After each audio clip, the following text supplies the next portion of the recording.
안녕하세요. 밀리피터입니다. 오늘은 아키캐드 샘플 프로젝트 뜯어보는 두 번째 시간 촬영할 거예요. 오늘은 이번엔 조금 작은 아주 규모의 단독주택 정도에서 그냥 이렇게 아키캐드가 구성되어 있습니다를 오늘 좀 말씀드릴 거고, 말씀드렸고 저번 시간에는, 이번 시간에는 조금 더 이제 상업용 빌딩에서 많이 쓰는 그런 구성들 있죠. 그런 걸 구성들을 보실 수 있는 샘플 프로젝트를 좀 소개해 드리면서 여러분들이 어떻게 하면 아키캐드의 감을 좀 잡으실 수 있을지 말씀을 드려보려고 합니다. 마찬가지로 이제 컴퓨터 화면으로 좀 넘어가 볼게요. 그래서 여기 구글에 오신 다음에 지난번과 마찬가지로 샘플 프로젝트라고 한번 검색을 해보시면 맨 첫 번째 샘플 프로젝트가 뜹니다. 그래서 여러 가지 샘플 프로젝트가 있다는 건 저번에 말씀드렸고, 오늘 같이 볼 거는 우리 S오피스예요. 딱 요겁니다. 그래서 요거를 다운로드 디스 프로젝트에서 여기서 다운을 받아 주시면 다운을 받아 주신 다음에 켜주시면 됩니다. 그래서 이제 오픈을 딱 해보면 참 이런 화면이 나와요. 저번에 보셨던 화면이랑 똑같죠? 요게 이제 오피스 이제 상업용 건물은 어떻게 되어 있나 한번 좀 보는 겁니다. 그래서 마찬가지로 오른쪽에 이제 내비게이터 탭이 있고요. 먼저 이렇게 한번 딱 보시면 지금 이 건물에 우리가 오늘 뜯어볼 건물의 전체적인 이제 모습 3D 렌더가 되어 있는 거예요. 조금 가까이 가서 보면 위에서부터 보면 지금 요런 데 보면 이제 설비들이 다 나와 있죠. 그다음에 공조 장치도 표현되어 있고, 그다음에 여기 아마 급배기구를 이제 빨간색 파란색으로 좀 표시해 둔 것 같습니다. 자세히 좀 이쪽으로 내려와 보면 테라스 같은 것도 있고, 지금 요런 거 보면 커튼홀도 떠요. 제가 저번에 커튼홀 툴은 안 나와서 따로 말씀을 안 드렸는데 커튼홀도 되어 있고, 지금 조금 더 자세히 가서 보시면 천장 마감도 있고, 네, 여러 가지 좀 재질이 매핑된 걸 볼 수 있습니다. 그 다음에 약간 새로운 요령이 보이죠? 지금 요거에 컨트롤 T를 눌러서 보면 이게 지금 보와 걷어 툴로 이제 만들어져 있는 건데, 여기에 보통은 원래 우리가 저번에 봤던 건 요거 스트럭처 중에 네모였어요. 동그라미도 똑같습니다. 요거 내 맘대로 뭐든지 만들 수 있는 게 아키캐드의 장점인데, 요게 이제 이 프로젝트에서 쓰인 거예요. 이건 제가 나중에 한번 조금 더 말씀드릴게요. 지금 보면 전반적인 가구 표현되어 있고 마감까지 다 상세하게 표현되어 있죠. 뭐 요게 소실점인 이 점 두시고 엑소노 들어갈 수 있고, 사이트랑 같이 보는 모델 보면 요거는 이제 개괄이니까 한번 쭉쭉 살펴볼게요. 주변에 이렇게 이제 뭐 렌더링 되어 있는 것도 있고, 뭐 이렇게 되어 있는 거 금방 보실 겁니다. 요게 이제 가장 기본적인 모델이고, 제가 늘 말씀드리는 게 있잖아요. 아키캐드는 단지 3D 모델을 위한 게 아니다. 이 안에 건축 모든 정보가 다 들어가 있다 라고 한다면 다 구조와 설비의 정보가 우리 빠질 수 없습니다. 그런 면에서 지금 이 프로젝트 같은 경우에는 아키캐드가 어떻게 구조를 표현할 수 있는지를 지금 담고 있어요. 그래서 그 탭이 이제 여기 있습니다. 스트럭처 보면 로드 베어링 엘리먼트, 이게 힘을 받는 내력 부재들인 거죠. 그래서 이게 보면 지금 가운데 있는 요 통이 아마 콘크리트로 되어 있는 것 같고요. 컨트롤 Y를 해서 눌러보시면 여기 컨트롤 Y를 해서 눌러보시면 여기 이제 가위가 하나 뜨는데, 이 가위 눌러보신 다음에 이렇게 쭉 내리시고 클릭 한번 하시고 파이널라이즈 누르시면 이제 모델링을 끊어서 볼 수 있습니다. 보면 콘크리트죠. 그리고 주변이 다 철골로 되어 있는 그런 형태를 띠고 있는 건물이라는 걸 알 수 있습니다. 그래서 여기 아마 엘리베이터인 것 같고, 뭐 여기서 계단 뭐 그런 거 들어가겠죠. 근데 나머지는 다 철골이고, 보면 지금 이게 설명을 보면 컨트롤 T 눌러서 보면 지금 SH 스틸 데크에 이제 콘크리트로 되어 있는 데크 플레이트 구조, 우리가 흔히 쓰는 그런 철골 구조로 되어 있는 걸 알 수 있죠. 이것도 마찬가지로 지금 부재, 철골 부재 이름이 여기 뜨고 있습니다. 한국이랑은 조금 표현하는 방식이 다르죠. 그래서 여기서 다시 요 가위를 우클릭해서 커팅 플레인을 다 지운다 누르면 원래 구조가 이제 다 나오는 거고요. 요게 이제 이 건물이 어떻게 보면 우리 건축하는 사람들이 가장 신경 써야 되는 구조인 거죠. 여기 얼마나 합리적으로 잘 풀려 있냐가 이 건물을 판단하는 또 기준이 된다는 거는 제가 뭐 따로 말씀 안 드려도 알 겁니다. 그래서 뭐 요런 기본적인 마감은 다 투명으로 해놓고 빨간색으로 구조 부재만 표현하는 방법도 있고요. 이런 것도 있고, 그 다음에 뭐 원웨이 엘리먼트, 투웨이 엘리먼트 이런 것도 좀 있죠. 보면 뭐 이런 거는 이런 보호 부재들, 수평 부재들 있고, 그 다음에 요건 이제 면 부재들, 이렇게 있는 거 보실 수 있습니다. 아키캐드에서 26 버전부터인가 25 버전부터인가 이제 구조 관련된 내용이 좀 많이 추가가 되는데 국내에서는 사실 마이더스카이드를 구조 쪽에서 많이 쓰기 때문에 제가 직접적으로 어떻게 호환되는지는 모르지만 여기서 쓰는 버전이 뭔가 호환이 된다고는 제가 알고 있어요. SAF인가 뭐 유럽 애들이 좀 많이 쓰는 기호인 것 같은데 그게 마이다스 데이터로 넘어간다고는 알고 있는데 저도 아직 써본 적은 없습니다. 그런 거 이제 된다 이런 거 하나만 알아보시면 되고요. 제가 아까 설비 말씀드렸죠. 그 설비가 이제 여기서 MEP가 나오는데요. 마찬가지로 지금 웹피랑 구조 이런 건 다 투명하게 처리해 놓고 우리 MEP 설비 요 건물의 혈관이죠. 요것만 지금 따로 떼서 보는 거예요. 그래서 보면 우리가 이제 많이 보는 이런 전선 케이블이라든지 공조 장치 뭐 이런 게 지금 모델링에 다 들어와 있습니다. 그래서 요것만 오직 보겠다라는 설정도 지금 돼 있죠. 그럼 이제 이렇게 돼 있는 거예요. 이렇게 돼 있으니까 우리가 색색까지로 다 칠해 놓으니까 어떤 설비가 어디로 어떻게 가는구나가 사실 요것만 보면 딱 파악이 되는 거죠. 뭐 이것까지 굳이 할 필요 있냐라고 하면 뭐 그렇게 반문하실 수도 있는데 어쨌든 이 모델로 인해서 우리는 단순히 짓는 거에서 끝나는 게 아니라 원활한 유지 관리를 위해서 이 통합된 정보 모델링을 갖고 있는 거잖아요. 그런 의미에서는 요대로 시공되고 또 요대로 관리되는 게 어떻게 보면 건물의 전반적인 라이프 사이클에서 굉장히 중요한 역할을 할 수 있는 거라고 저는 생각합니다. 하나 더 눌러보면 이제 구조랑 MEP랑 어떻게 붙어 있는지 이렇게 나오죠. 그래서 이런 게 참 저도 보면 신기해요. 이런 게 이제 화장실인 것 같고 급수, 그 다음에 뭐 급탕, 천장에 붙어 있는 게 공조, 냉방, 뭐 온풍, 뭐 이런 거겠죠. 급수도 가겠고, 요거는 이제 내화가 이제 얼마나 되냐. 이런 정보도 이제 넣을 수 있습니다. 내화가 얼마가 되냐. 그 다음에 이 건물의 전체적인 영역, 어떤 실이 어떻게 가 있냐. 초록색이 아마 실제로 쓰는 공간이고, 파란색이 코어 부분, 공용 부분. 그 다음에 뭐 노란색 같은 데가 실제로 뭐 외부 부분 뭐 이렇게 표현이 되는 것 같아요. 이게 전반적으로 지금 한 모델링 안에 굉장히 구조도 콘크리트도 있고 철골 구조도 있고 MEP도 있고 구조만 따로 볼 수 있는 것도 있어서 뭐 MEP까지는 아니더라도 저희 회사는 적어도 구조까지는 요 키캐드 모델에 다 표현을 해서 실질적으로 이게 어느 정도의 구조를 표현하고 있는지 저희도 그걸 다 뽑거든요. 그래서 여러분들도 제가 권장드리고 싶은 건 어느 정도 손에 이게 익었다.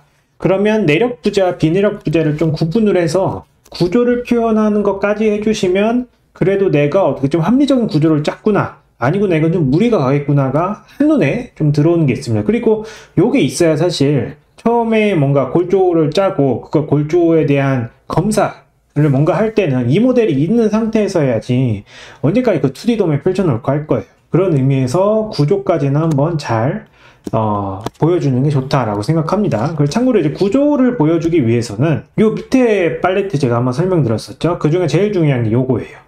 지금 이건 레이어 조합을 이제 3D 레이어 조합을 나타낸다고 여기 돼 있는 거고 여기 보시면 이 구조를 어떻게 보여줄지 전체 모델을 보여줄지 마감 빼고 보여줄지 그러니까 코어만 보여줄지 코어 중에서도 내력 부재만 따로 보여줄지 요걸 세팅할 수 있어요. 지금 요거는 내력 부재만 보여주겠다고 세팅이 되어 있기 때문에 이렇게 나오는 거고 만약에 요거를 전체 모델을 내가 보여달라 라고 하면 제가 한번 눌러봤거든요. 지금 이제 바뀔 거예요. 이렇게 이제 바뀌는 거죠. 우리가 아까 처음에 봤던 3D 모델에서 그 다음에 뭐 마감만 빼고 보여달라 라고 하면 또 바뀔 거예요. 모습이 마감이라고 하면 뭐 여러 가지 지금 바뀌었죠. 그 다음에 코어만 보여달라 라고 하면 이것도 또 바뀌었죠. 그러니까 이게 모두 다 설계하는 사람이 지정을 사실 해줘야 됩니다.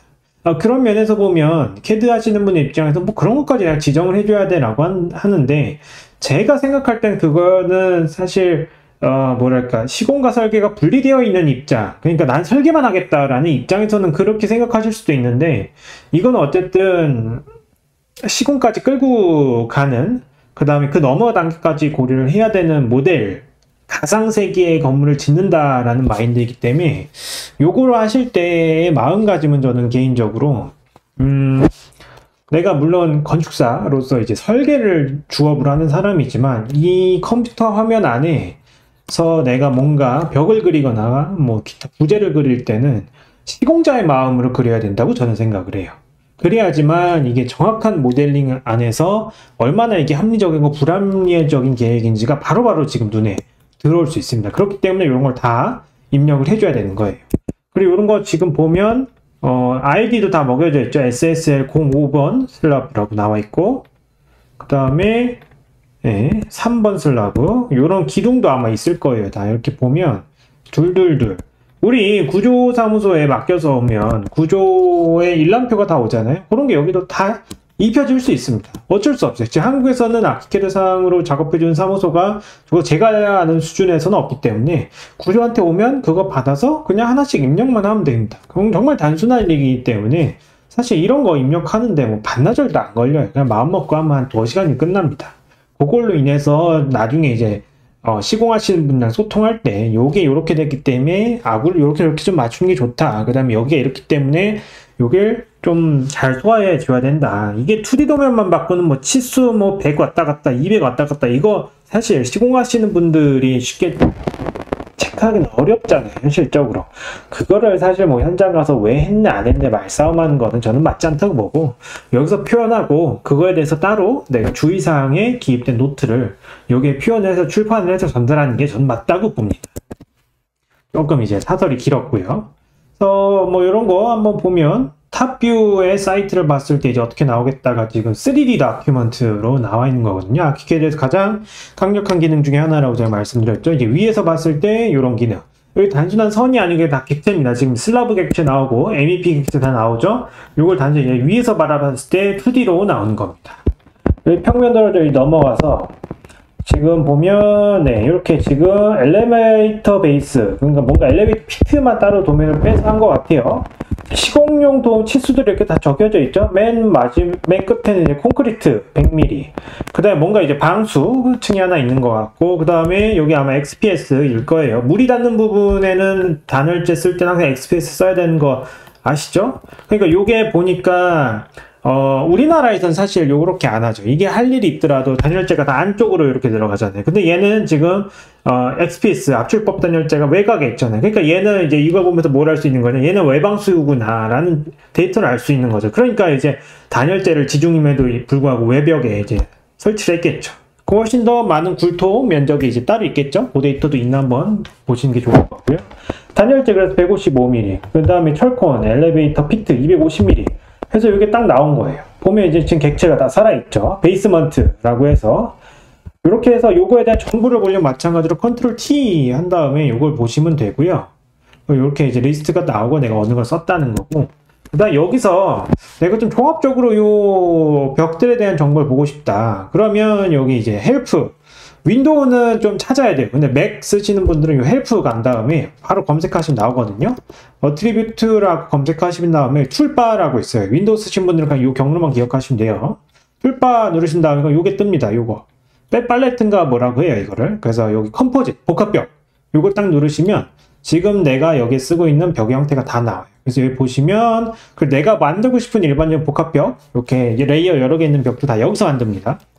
보면 콘크리트 구조벽 있고, 그 다음에 인슐레이션, 플라스틱 하드, 이게 어떤 단열재인지 모르겠지만 물에 닿아도 되는 거니까 아마 압출법일 거예요. 멤브레인, 워터프루프, 방수층 하나 있는 거죠. 근데 바깥에는 또 그냥 워터프루프 콘크리트, 방수 콘크리트, 그런 게 이제 하나 있는 게 보입니다. 그래서 여기서 각각의 라인펜이랑 색깔, 그 다음에 타입, 요거 중요해요. 그리고 요걸 지정해 줘야지만 요 밑에서 아까 봤던 엔타이어드 요 부분에서 이제 구조방 보이는 거, 마감 빼고 보이는 걸 다 조정하실 수가 있어요. 요 두께 조정해 주시는 거고. 그러니까 이게 규격화라는 말이 유럽 서구 선진국 건축에서 나올 수 있는 게 요렇게 다 지정을 해놔요. 얘네들 이거를 만드는 게 아니에요. 맨날 기본적인 템플릿을 다 만들어 놓고 여기서 맨날 갖다 쓰는 겁니다. 어차피 이 구성이 바뀔 일은 크게 없기 때문에. 이게 뭐 디자인 한다고 해서 이거 바뀌는 거 아니잖아요. 기본적으로 단열이 있고 방수층이 있고, 그러니까 이게 실시랑 디자인이랑 같이 가기 때문에 걔네 도면 장수가 적어지고, 그리고 맨날 쓰는 뭐 그런 디테일을 쓰고 그게 또 나라 규격으로 정리가 되고, 그러니까 도면 수가 적어지는 거지 걔들이라고 뭐 정보 전달하고 그걸 적고 그런 게 아닙니다. 자, 다시 베이스먼트 레벨로 올라가면 이제 지하 피트 레벨인 거겠죠. 여기도 마찬가지로 지금 콘크리트가 이렇게 쭉 다가 있는 거 보이시죠? 돼 있고, 그냥 요런 치수들이 다 있으니까 이제 시공하신 분들 먹주 놓을 때 요거 보고만 이제 딱딱 놓으시면 되는 거죠. 지금 요것도 보면 기초, 독립 기초로 얘들은 또 돼 있어요, 보면. 요런 게 지금 우리나라랑 건축이랑 좀 다른 거죠. 독립 기초. 요 같은 경우 컨트롤 T를 또 눌러보면 요 독립기초에 대한 기본 객체가 있습니다. 만약에 여러분이 독립기초를 프리캐스트 독립기초를 좀 쓰고 싶다라고 하면 그냥 여기서 컨트롤 C에서 여러분들 프로젝트 컨트롤 V로 옮기면 돼요. 아키캐드는 참고로 똑같은 아키캐드 프로 화면 2개 띄울 수 있으니까 있는 거 그냥 퍼다가 쓰면 아무 문제 없습니다. 이런 거 이제 계단 있고 난간 툴도 여기 따로 있어요. 난간은 여기 레일 보면 여기 있습니다. 레일링 툴. 뭐 잘 나오죠? 네.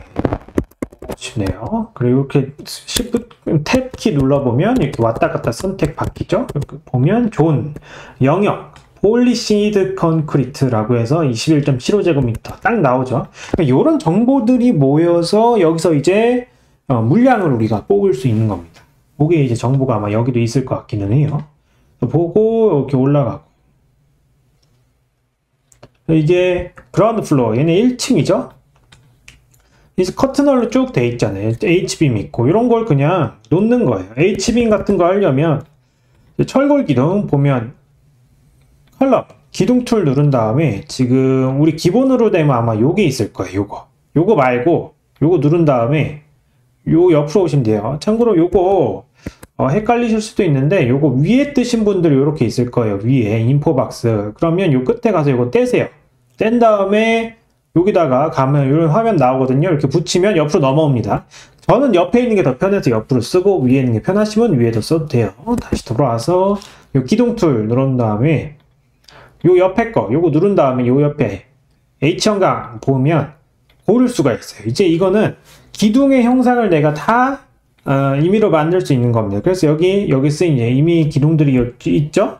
그래서 우리 한국에서 쓰는 H빔 규격은 여기 있어요. 사실 이 옵션 탭에 가보시면 컴플렉스 프로파일이라고 있고 스탠다드 스틸 프로파일 이제 임포트 하는 게 있어요. 이거 누르면 나라별로 다 정리되어 있습니다. 그래서 요거 유로코드 딱 누른 다음에 요 코리안 있죠?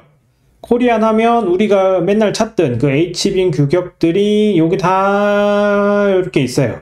여기 중에 하나 그냥 가져와서 뭐 예를 들어서 요런 거 그 다음에 빌딩 재질 어떻게 할지 당연히 스틸이겠죠. 이거 임포트 하면 다시 기둥으로 가볼까요? 여기 나왔죠? 요거는 넣으시면 쓰시면 되는 거예요. 그냥 지금 여기는 안 나오는데 왜 그러냐면 지금 여기 올라가 있어서 안 나오는 거예요. 그래서 요거를 다시 다시 보면 지금 1층에 우리 그라운드 레벨이죠. 요런 거 같은 경우에는 다 0 이렇게 바꿔주면 됩니다. 그라운드에서 1층까지 링크를 걸어주겠다. 이렇게 하면 나오죠. 이렇게 해서 요거 그냥 쓰면 되는 거예요. 가끔가다 이제 안 나오는 경우가 있어요. 규격이 약간 비규격을 쓴다거나 그럴 경우에는 요 우클릭한 다음에 요거 있어요. 컴포짓 수정하기 이렇게 넘어가면 이렇게 나옵니다. 여기서 수정해서 갖다 쓰면 돼요. 그래서 요게 이제 new 그 다음에 이름 바꾸기 그 다음에 요 부재를 나는 벽으로 쓰겠다, 보로 쓰겠다, 기둥으로 쓰겠다, 뭐 난간으로 쓰겠다, 객체로 쓰겠다 이런 거 다 지정할 수 있고 이 기둥이 코어일 수도 있고 마감일 수도 있고 다른 거일 수도 있죠. 그런 거 좀 있고 표면지를 덮어 쓰겠다. 그 다음에 요거를 할 때는 요거의 수량을 뽑기 위해서는 요거 반드시 해주셔야 돼요. 리스트 컴포넌트 에러 바이 베이스라인 요거까지 하면 요거에 대한 개별적인 수량도 다 해서 저는 요걸 어떻게 쓰냐면 철골 구조할 때 철골 다 짠 다음에 그러면 그 철골은 보통 이제 길이로 한 다음에 철골 규격별로 무게 톤수가 있잖아요. 그래서 전체적인 철골 구조 톤수 그러니까 철골 쪽에 돈이 얼마 들어가는지 그걸 구할 때 저는 요거를 좀 쓰고 있어요. 요거 나가실 땐 요거 X표 눌러서 나가시면 되고 자 다시 돌아와서 볼게요. 컨트롤 Z 누르면 다시 돌아옵니다. 일반적으로 아는 것처럼 보면 지금 약간 회색 희끄무리하게 있죠. 이게 다 영역이 먹혀져 있어서 그래요. 영역, 존. 이 영역이 굉장히 중요합니다. 왜냐하면 면적을 계산해주고 바닥 마감이 어떤 걸로 이게 리스트업을 할 수 있거든요. 그렇기 때문에 이걸 한번 지워볼까요? 이게 안 지워지네. 슬라브 자체에 색깔이 먹혀져 있었네요. 얘는 보니까. 자, 그럼 슬라브의 색깔을 어떻게 먹이느냐? 존 같은 걸 이 영역으로 먹일 수도 있고요. 슬라브 같은데 색깔을 먹을 때는 여기 커버필이라고 있어요. 그래서 여기 12.5%로 칠해주겠다. 뭐 어떤 색으로 해주겠다. 배경색은 뭘로 하겠다. 여기도 다 결정할 수 있습니다. 그냥 제가 간단하게만 소개시켜 드리는 거니까 여기 어떻게 변하는지 보시려면 아까 그거 들어가서 한 번씩 눌러보시면 돼요. 눌러보는 게 제일 낫습니다. 뭔가 그냥 그게 제일 배우기가 빨라요. 그 다음에 여기 이제 철골보도 마찬가지로 아까 여기 아니라 요걸로 오면 내가 원하는 철골보 모양 다 그릴 수 있습니다. 이 점선이 그래서 보 모양이고 뭐 이런 거 가고는 그냥 무시하시면 돼요. 건축적 요소 아니니까. 네, 커튼월 보면 커튼월 여기 있죠. 레이어드 커튼월 돼 있고 컨트롤 T 눌러서 들어가 보면 커튼월의 기본적인 시스템은 규칙이에요.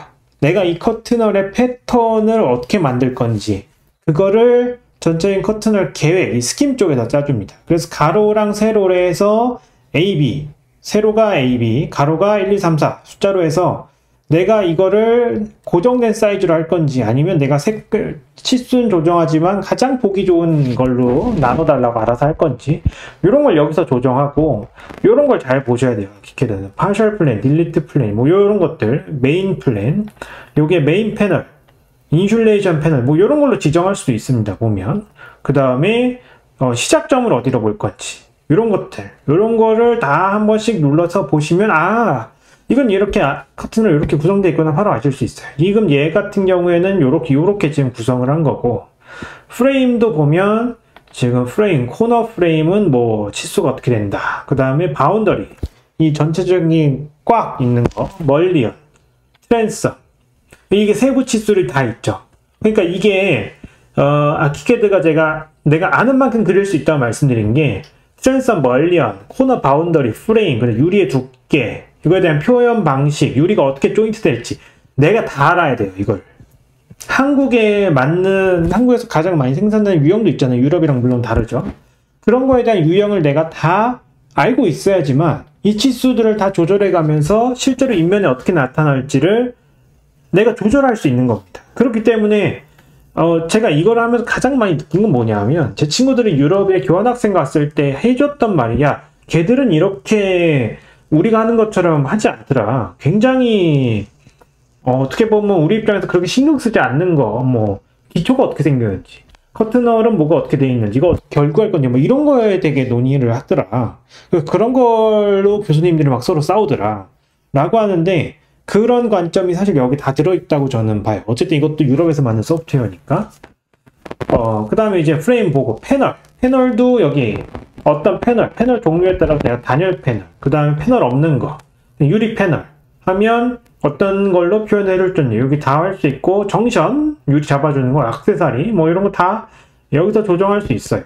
요거를 다시 3D에서 한번 봐보면 이런 거죠. 그래서 커튼월도 그냥 쭉 그리기만 하면 자동으로 이렇게 나옵니다. 그래서 보면 지금 어떻게 내가 요 사이에 이제 구조용 실리콘 접착이 되는 거겠죠? 그래서 여기서 그럼에도 불구하고 커튼월 같은 거를 하다 보면 동일한 패턴으로 가되 이런 끝에서 조금 어색하게 만나는 부분이 있거나 아니면 커튼월에서 내가 뭔가 문을 만들어줘야 되거나 그런 경우도 있어요. 그런 경우에는 여기 누르시면 에딧 나오죠. 여기 친절하게 에딧 누르시고 커튼월에 대한 걸 이제부터 내가 하나하나 다 따로따로 여기서 조정을 할 수가 있습니다. 도어로 만들 수도 있고요. 이것처럼. 아니면 내가 이거를 윈도우 다른 걸로 만들 수도 있고요. 문 여는 거 지금 다 픽스로 돼 있죠. 그렇게 되고 ESC를 누르면 이거 다 되고 오케이 내가 좀 더 내가 이 세로 멀리언들을 내가 좀 위치로 옮기고 싶어 라고 하면 자 지금은 멀리언을 우리가 안에서밖에 못 잡죠. 요 멀리언 다 선택이 따로 돼요. 그래서 요 컨트롤 D에서 옮기면 옮겨집니다. 그래서 요렇게 커튼월은 조작을 해놓은 거예요. 아시겠죠? 어렵지 않죠? 그렇게 해서 하나씩 보시면 여러분들 쉽게 따라갈 수 있을 거라고 저는 생각이 됩니다. 다시 평면으로 돌아와서 이런 정보들 지금 도어도 지금 다 돼 있고 이런 벽체도 건식벽으로 해서 지금 뭘로 돼 있나 보면 요거 컴포짓 눌러보면 지금 이거 경량 철골에다가 집선보드 2개씩 돼 있는 거 보이시죠? 그 다음에 타일에다가 세라믹, 몰탈에다가 세라믹. 그러니까 이게 보통은 타일을 붙이려면 당연히 몰탈이 개입돼야 되니까 뭐 세라믹을 그냥 몰탈과 합쳐서 그냥 두께 20 해주시는 분도 계시고, 요분처럼 이제 몰탈 따로 기입을 해주시는 분도 계시고, 뭐 그거는 각자 하기 나름입니다. 취향이에요. 저도 뭐 따로 할 때도 있고 같이 할 수도 있고, 그건 여러분들 자유. 근데 요런 것만 잘 해주셔야 돼요. 피니쉬인지 피니쉬가 아닌 건지 코어인지 이런 거. 그러다 보니까 이거는 아키캐는 사실 그리다 보면 실시가 어느 정도는 벽체가 어떻게 만나고 그런 걸 다 내가 머릿속에서 감안을 하면서 그릴 수밖에 없어서 어느 정도 모델이 꼼꼼하게 완성됐다 그러면 사실 실시 설계 도면은 거의 자동으로 나온다. 그러니까 내가 어떤 디자인을 하려면 그 어떤 디자인이 어떻게 구성되어 있는지, 그 구축, 결구, 요 방식을 내가 알고 있어야지만 쓸 수 있습니다. 캐드처럼 그냥 선 이렇게 쭉 해놓고 요렇게 3D처럼 만들어주세요가 안 되는 구조인 거죠, 애시당초. 그러니까 이게 모델의 정합성이 되게 중요한 겁니다. 보면 여기도 콘크리트 구분되어 있고, 요런 변기도 있어요, 변기. 이런 것도 다 돼 있고, 요게 인테리어 엘리베이션. 또 여기 다 나와 있어요. 제가 일단 하나씩 볼게요. 그 다음에 캐드 할 때는 이게 문 같은 거, 저도 얘 되게 놀랐는데, 저는 이제 오토캐드로 실무를 해본 적은 없으니까 이거 어떻게 입력하냐라고 캐드 하시는 분들 뭔지 물어보니까 동일한 기운 문 찾아서 이게 하나씩 세면서 이제 도어 넘버를 한다는 거예요. 당연히 그러면 인간이 하는데 틀리잖아요. 그래서 근데 아키캐드는 요 문에다가 아이디를 먹이면 돼요. 이 아이디를 또 자동으로 먹일 수 있는 일정 규칙에 따라서 먹일 수 있는 것도 있으면 그거는 제가 나중에 한번 소개해 드릴게요. 이런 게 지금 다 객체로 마련이 돼 있는 거죠. 보시면 이런 것도 지금 다 별도로 돼 있어요. 치수도 지금 각각의 개별 치수가 다 가 있고, 그래서 얘들을 보면 하나 제가 신기한 게 있다 그러면 크게 막 세부 치수보다는 이렇게 그냥 치수하고 끝내는 게 좀 많은 것 같아요. 이게 50대 1 도면으로 지금 그려놓은 거거든요. 그러니까 조금 더 인쇄도 얘네 볼 때는 제가 볼 때는 우리처럼 A3로 안 할 거예요. 저도 그 A1, A2로 해서 막 접어가면서 가지고 다니는 그런 도면을 좀 한번 하고 싶기는 한데 될지는 모르겠습니다. 일단 그렇습니다.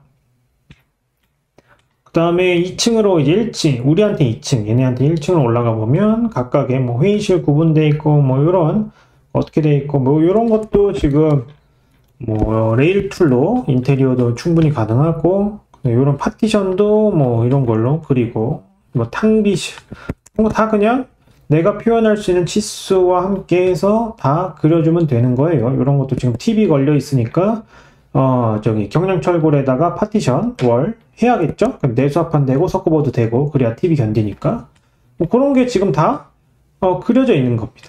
여기도 3층 올라가면 조금 모양이 달라졌죠? 이런 것들 베란다도 있고요. 문 열고 나갈 수 있는 그 문표 나갈 수 있는 거 표시가 되어 있죠? 3층 또 지금 이렇게 지금 요거 아까 철골이 나간 거예요. 밖으로 철골이 나간 거 그런 것도 지금 표현이 되고, 그러면 생각을 해보면 자 철골이 만났는데 요 기둥에서 철골 뚫고 나갔다. 그럼 당연히 열교 문제가 생기잖아요. 단열재가 안에 있든 밖에 있든. 그런 거를 어떻게 처리할 건지 그런 게 제가 미리 이제 한번 저는 검토를 했는데 단면에 이런 게 다 반영이 돼 있어요. 얘네는 보면 요런 게 이제 인슐레이션이 따로 지금 다 들어가 있죠.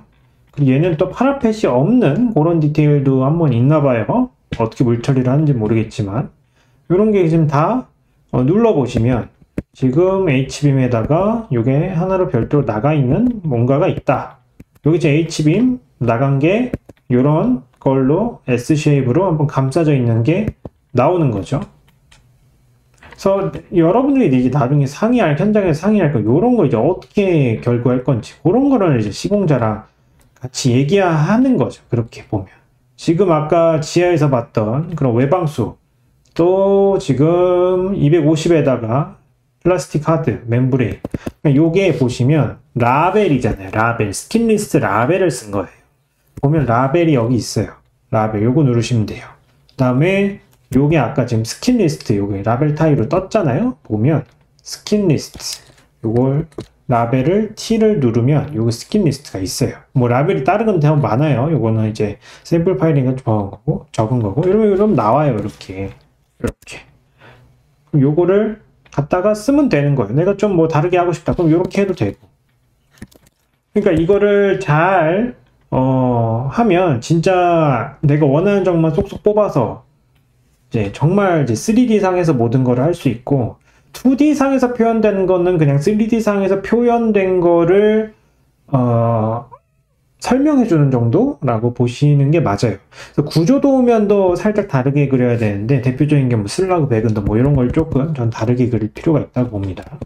그런 다음에 이제 레벨 표시해 주는 거 이런 것도 다 이런 건 치수 레벨에서 다 표현할 수 있어요. 보면 이게 이제 평면에서는 우리가 레벨 2를 쓰는데 요거는 평면용이고 요거는 치수에서 가보시면 요게 있어요. 요거 딱 눌러보시면 딱 나오죠? 잘 안 나오는데 네, 이렇게 나와요. 그거에 대한 스타일 어떻게 할 건지 이렇게 나오죠? 다시 한번 볼까요? 요거 스타일을 뭐 이렇게 표현할 수도 있죠? 이렇게 할 수도 있고 이렇게 해놓으면 뭔가 좀 바뀔 때마다 뭐 예를 들어 건축주분이 층고를 한 50cm만 높입시다. 높임은 알아서 다 올라가요 얘들이. 왜냐하면 우리는 이 높이 값이라는 변수에 얘를 먹여놨기 때문에. 그러니까 뭔가 설계 변경에 대한 부담감, 건축 클라이언트 요구에 대해 되게 유연하게 대처할 수 있는 길이 이런 것만 잘 해놔도 되게 많습니다. 그리고 당연히 이거는 시공을 표현하는 방법, 전달하는 방법이고요. 이런 거 해놨으면 마감 200이구나 바로 나오잖아요. 근데 이거 오토캐드를 하다 보면 당연히 요거 하다가 전화 받고 뭐 하면 내가 이제 계단을 뭐 200 내린 거 까먹는 거죠. 그럼 이제 현장에서 뭐 안 맞고 의미 없는 정보 전달하게 되고 그렇게 되는 겁니다. 천장 툴 같은 경우에는 그냥 바닥, 천장 툴은 그냥 슬라브 툴 같은 걸로 하면 돼요. 없어요. 저는 그래서 이거를 진짜 안 쓸 이유는 하나도 없다. 레빗이 우리나라 더 많으니까 레빗을 쓰더라도 뭐가 됐든 2D 기반의 도면 생산은 끝나야 뭐 조금 더 생산성 있는 일을 하지 않겠나 라고 저는 생각을 합니다. 보면 이런 것도 이제 다 나와 있죠? 레벨인 것 같아요.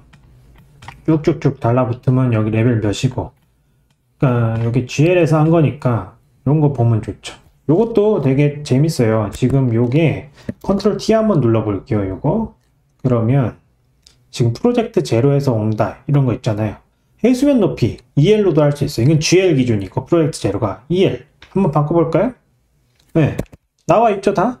자동으로 다 설정을 해놓으면 왔다 갔다 부담 없이 되는 겁니다. 시공자가 원하는 거에 대한 정보를 다 기입을 하는 거예요. 그래서 여기도 보면 지금 밑에 이제 자갈 있는 게 요까지 오고 인슐레인 요렇게 감싸져 와서 방수가 요렇게 있는 거 보이시죠? 요런 것도 다 뜯어내. 네. 그렇게 지금 단면이 구성되어 있습니다. 세 번째 단면도 볼까요? 세 번째 단면도 지금 이렇게 살짝 올라와 있는 거 보이죠? 이게 어떻게 올라와 있는지 그런 거에 대한 철골보 위치나 치수 이런 거를 그러니까 한 번씩 이렇게 이동을 시켜 보세요. 이렇게 막 지워도 보고 이거 3D로 가보고 이 상태에서 3D로 가려면 우클릭한 다음에 이거 누르시면 됩니다. 금방 가요. 당연히 뭐 이 상태에서 당연히 2D랑 그런 게 완료가 됐으니 3D로 이렇게 바로 이렇게 다 나오는 거죠. 지금 그림자도 들어가 있죠. 저는 이것도 되게 웃겼는데 그 오토캐드로 하시거나 이제 스케치업을 하시는 분들한테 그림자는 어떻게 넣어? 그러니까 이제 오토캐드에서 엘리베이션 넣은 거를 이제 포토샵을 켜서 뭐 이거를 본 다음에 45도 조절해서 뭐 레이어를 켜서 뭐 그 난리를 피는데 그렇게 한다는 게 참 이제 웃긴 것 같아 사실. 왜냐하면 이게 그렇게 하는 것도 의미가 있을 수 있어요. 근데 전달하는 메시지가 깊이감이 있다라는 뭔가 구축의 요소가 아닌 디자인의 요소잖아요. 그게 그렇게 가치가 있을 수도 있겠지만 실질적인 내용 전달이라고 저는 그렇게 보진 않거든요. 그렇기 때문에 이런 것도 그냥 보면 지금 여기 엘리베이션 세팅 우클릭 하신 다음에 와서 보시면 여기 있어요. 섀도우, 그림자. 그래서 그림자 어떻게 넣겠다. 한번 빼볼까요? 안 나와요. 이렇게 가야죠. 일이. 저는 그렇게 생각합니다. 인테리어 엘리베이션. 아까 화장실 부분 있죠? 그러니까 이것도 왜 이걸 따로 그리고 있는지 이해가 안 간다는 거예요. 이해가. 미리 다 지정을 해놓고 이렇게 해놓으면 뭔가 바뀔 때마다 싹싹 왔다 갔다 되고 어차피 안 맞잖아요. 사실 이런 인테리어 엘리베이션 해봤자. 그러니까 제가 누누이 말씀드리는 겁니다. 그다음 디테일 아까 저번에 보여드렸던 거 이런 거 이제 하나하나 그리실 필요 있을 때 이런 거는 이제 아마 2D로 따로 그리신 것 같고 이런 거까지 잘 못 봤었거든요.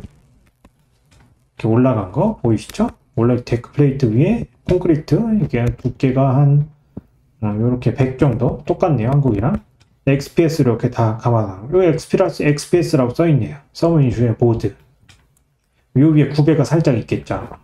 네, PVC 멤브레인 워터프루프. 뭔가 이것도 유기계 방수일 텐데 자외선에 충분히 견디는 뭐 그런 건가 봐요. 그다음 라이트 프레임 서브스트럭처 앤 메탈 클래딩. 예. 철골로 이거 한번 짠 다음에 메탈 클래딩을 덮는 거죠. 한번 캡 씌운다고 하죠. 우리 한국말을. 보통 한국 분들이 얘기할 때. 요렇게. 아까 철골 튀어나오는 거. 여기. 하드 파이버 서멀 인슐레이션 돼 있잖아요. 왜? 이걸로 인해서 얘네 같은 경우에는 다 건축사가 책임지잖아요. 시공상 이런 디테일 표현 안 돼 있어서 시공은 요대로 했는데 문제가 생긴다. 그럼 이제 설계가 잘못했냐 시공이 잘못했냐 그때부터 이제 물고 싸우기 시작하는 거죠. 엄밀히 얘기하면 만약에 여기 없는 상태에서 결론나 건팡이 문제가 생겼다. 그러면 건축사가 책임지는 게 맞지 않나? 저는 그게 아닌가 싶어요. 왜 이걸 시공사가 책임을 져요? 시공사는 그대로 없으니까 안 했는데 우리나라는 근데 시공사가 책임을 지잖아요. 그런 구조는 합리적이지 않다. 그러니까 설계비가 수년째 오르지 않는 거는 그런 체계 우리가 지금까지 해왔던 그런 체계가 계속 있었기 때문에 그런 게 아닌가 라는 생각이 저는 사실 많이 듭니다. 책임지지 않잖아요. 책임을. 이것도 보면 뭐 비주얼라이제이션 보여주는 거죠. 보여주는 거 이거는 3D 다큐멘트. 요게 아주 제가 사랑하는 기능. 아키캐드 제일 사랑하는 기능. 이렇게 딱 모델링 완성된 다음에 모델이 딱 완성되어 있으니까 요걸 이제 3D로 딱 뭔가 이제 단면이 되게 그럴싸하게 보이는 것처럼 저는 이렇게 나올 때가 가장 기분이 좋더라고요. 치수 입력하고 뭔가 내가 이걸로 시공하시는 분들이 시공하진 않잖아요. 그냥 뭔가 건축주한테 보여주고 이해를 돕기 위한 자료로서 어째 모델링에 있는 거 그대로 잘라서 쓰는 거니까 뭐 다시 만들 필요 없고 재료에 대한 데이터 여기 다 있으니까 지금 여기도 단순히 그림이 아니라 객체로 다 선택이 되거든요. 이것도 지금 그러니까 아이디가 이런 게 다 라벨 제가 아까 말씀드렸던 이 라벨 툴에서 다 나오는 겁니다. 두 번째 3D 섹션 한번 볼까요? 여기서도 이렇게 다 나오죠? 요런 것도 내가 보다가 요런 것도 다 치수가 매겨져 있는 거예요. 지금 치수로 나오죠? 요거. 만약에 내가 여기서 좀 더 입체감을 위해서 그림자를 주고 싶다. 마찬가지로 여기서도 요거 지금 제 얼굴 때문에 안 보이죠? 우클릭 하신 다음에 3D 다큐먼트 세팅 누르시면 3D 모델 프로젝션 모델 어피어런스에서 여기 섀도우 있어요. 섀도우 빨간색은 좀 그렇잖아요. 백그라운드 펜 이런 거 하나 하신 다음에 위에 올라가서 12.5% 이런 거 한번 누르시면 잠시 후에 너무 그림자가 세긴 한데 이렇게 적용이 되는 겁니다. 여기도 보면 이제 이런 것도 이제 다 나오는 거죠. 네. 이런 거는 사실 램프는 인테리어 요소이고 나중에 얼마든지 바뀔 수 있잖아요. 이런 거는 요렇게 있다 정도만 표시해주는 선에서 끝나는 거고 이런 가구도 마찬가지고 사실 여기서 있다가 그 다음에 고르는 거는 나중에 얼마든지 바뀌어도 그게 뭐 이건축물 유지관리랑은 상관이 없지 않습니까? 제가 좋아하시는 분 중에 한 분이 하신 말씀이 하나 있는데, 유사 건축하지 말라 그래요. 유사 건축. 인테리어는 건축이 아닙니다. 제가 생각할 때는. 이런 거에는 우리가 있다라는 정보를 건축하는 사람들이 선에서 정해주고, 이런 것도 고르시는 분들이 전문적인 업역을 가지고 고르시는 게 맞지 않나 저는 생각이 들어요. 스케줄 보면 아키텍처 쓰인 거, 레벨, 레벨의 스토리, 층, 아이디, 면적, 그래서 합계 얼마. 요게 자동으로 정리가 쭈쭈쭈쭉 되거든요. 저는 요걸 가지고 규모 검토를 해요.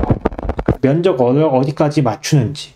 그리고 그 면적 맞춘 게 자동적으로 3D로 공간관계 표현이 되니까 굉장히 단시간 내에 일을 처리할 수 있는 배경이 됩니다. 규모 검토는 제가 어떻게 하는지 그냥 실제 사례 가지고 제가 한번 보여드릴게요. 그다음에 도어, 우리 도어 쓴 거 다 정리되어 있죠? 여기서 야 이게 진짜 정리되어 있는 거야 라고 궁금하시면 요거 하나 이렇게 클릭하신 다음에 요거 누르시면 요게 3D에서 어디에 쓰였는지 다 나와요.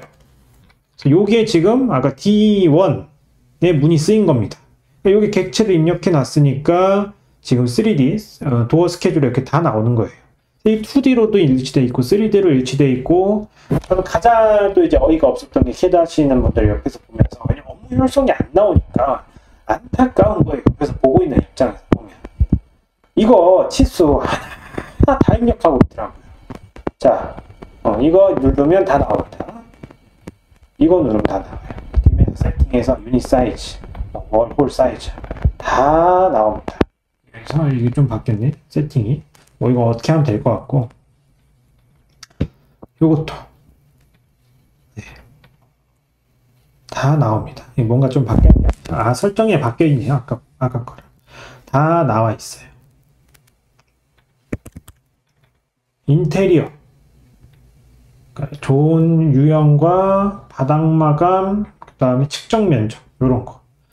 요런 게 돼 있으면 이제 인테리어 물량, 이제 타일 얼마나 시켜야 되지? 요런 게 나오는 거예요. 시공하신 분들이 신경 쓰는 게 결국 물량 조절이잖아요. 로스 얼마나 잡고, 사람 얼마나 부르고, 얼마 투입할지. 그런 것들. 바깥의 유형. 그 다음에 여기에 쓰인 뭔가 엘리먼트, 객체, 방들에 쓰인 요소들. 그러니까 이런 거 건축주들한테 주면, 의자 몇 개 사야 된다. 책상 몇 개 사야 된다. 이런 거에 대한 기준이 어느 정도 확 잡히는 거죠. 그러니까 쓸 수 있는 모든 거는 다 3D로 표현을 하는 게 맞습니다. 그래서 2D로 뭔가 표현해서 아키캐드에서는 눈속임은 안 하는 게 원칙이에요. 그러면 한두 곳도 없어지기 때문에. 아시겠죠? 뭐든지 다 3D로 표현을 해야 됩니다. 얘네도 이제 이런 거 하나씩 마지막으로 좀 살펴볼게요. 아까 보셨던 이런 게 나와 있죠. 얘들을 이제 여기 이제 셀 타일 어떤 거 들어간다 뭐 이런 걸 정보를 좀 표시해 준 것 같아요. 그래서 요게 출판 세트는 요소 조절해요. 마스터는. 그래서 A1부터 지금 A3 뭐 이런 거 다 만드시면 돼요. 요거 눌러서 뉴 레이 마스터 레이어 눌러서 얘는 지금 이렇게 기다란 거 볼들도 말아서 가지고 다니는 거 하나 만든 것 같은데 이렇게 다 나옵니다. 그럼 이제 이런 거는 나중에 여기서 한 번씩 다 눌러보시면 뭔지 알 거예요. 눌러보시면 돼요. 그냥 그게 중요한 거 아니니까. 섹션에서도 지금 그대로 들어가 있고, 네. 그 다음에 뭐 디테일들 이런 게 지금 다 책으로 들어가 있죠. 아까 보셨던 거 그대로 다 들어가 있는 거 보실 수 있어요. 이렇게 해서 이제 출판에 대한 준비가 끝난 겁니다. 여기 지금 3D 렌더링, 뭐 트윈모션으로 아마 돌렸겠죠? 이런 게 이제 다 나와 있는 겁니다. 여기서 요걸 보시면 우리가 많이 쓰는 그 상업용 건물을 어떻게 어디까지 표현을 해야 될지, 이게 물론 철골이니까 강조합이랑 모멘스 점파 그런 것도 표현을 할 수 있는데 구조도면은 여기 없어요. 근데 그거야 적합 표현 방식을 그냥 2D로 기호만 입력해주면 되는 거니까 입력하면 됩니다. 그 정도는. 그래서 그거는 뭐 큰 사항은 아니고요. 사실 그런 구조 전문은 구조 전문 소프트웨어가 따로 있어서 아키캐드랑 충분히 호환이 되는 걸로 알고 있으니까 건축에서 굳이 그런 걸 따질 필요는 없다라고 이제 생각합니다. 정리하면 요 샘플 프로젝트에서는 이런 3D 모델과 함께 구조를 볼 수 있는 기능이 특별히 이제 레이어가 좀 정리가 되어 있고, 여기에 더불어서 이제 MEP 기계 정비 설비 이런 것들도 함께 볼 수 있기 때문에 최종적으로 아키캐드가 여기까지 좀 나아갈 수 있다. 그리고 이런 규모에서도 여기까지 나아갈 수 있다라는 걸 좀 보여주는 사례가 아닐까 해서 제가 요거를 두 번째 프로젝트로 한번 골라봤습니다. 그래서 여러분도 요거 한번 보시고 굉장히 다양한 많은 내용들을 볼 수 있기 때문에 이렇게 한번 그려보시다가 좀 막히거나 아니면 여기서 좀 내가 뜯어보면서 어떤 원리로 구성이 되는지 봐야겠다 라고 하면 아까 첫 번째 보여드렸던 그 일사이드 하우스와 함께 요 S오피스 프로젝트도 한번 뜯어보시면 큰 도움이 되실 거라고 생각을 합니다. 저는 오늘 여기까지 진행하고요. 다음에 더 좋은 콘텐츠로 찾아뵙도록 하겠습니다. 감사합니다.